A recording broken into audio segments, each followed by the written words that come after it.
أعوذ بالله من الشيطان الرجيم. بسم الله الرحمن الرحيم. أفأمن أهل القرى أن يأتيهم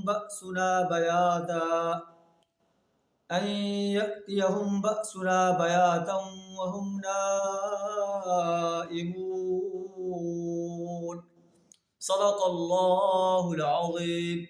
سورہ اعراف آیت نمبر 97 آپ کے سامنے تلاوت کی ہے، جس کا ترجمہ کچھ اس طرح ہے: افامن اہل القریٰ، کیا یہ بستیوں کے لوگ اس بات سے بے خوف ہو گئے ہیں، ان یأتیہم بأسنا بیاتا وہم نائمون، کہ ہماری گرفت کبھی اچانک ان پر رات کے وقت نہ آ جائے جب یہ سوئے ہوئے ہوں۔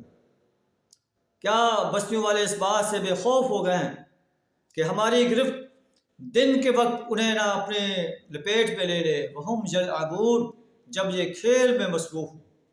افامنوا مکر اللہ، کہ کیا یہ اللہ کی تدبیر سے بے خوف ہو گئے ہیں؟ فلا یأمن مکر اللہ الا القوم الخاسرون، اللہ کی تدبیر سے، اللہ کی چال سے وہی قوم بے خوف ہوتی ہے جو تباہ ہونے والی ہو۔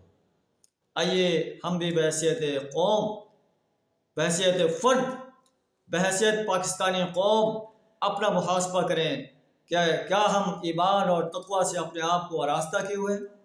اگر ایسا ہے تو ہمیں اللہ کا شکر ادا کرنا چاہیے۔ اگر ایسا نہیں اور ہم ہر قسم کے گناہ میں مبتلا ہیں، اللہ کے نافرمانی میں مبتلا ہیں، تو پھر اللہ کا عذاب ہمیں بھی اپنے لپیٹ میں لے سکتا ہے۔ اللہ سے دعا کریں ہمیں اپنے آپ کو ایمان اور تقوی کی صفات سے آراستہ کرنے کی توفیق عطا فرمائے۔ وآخر دعوانا الحمد للہ رب العالمین۔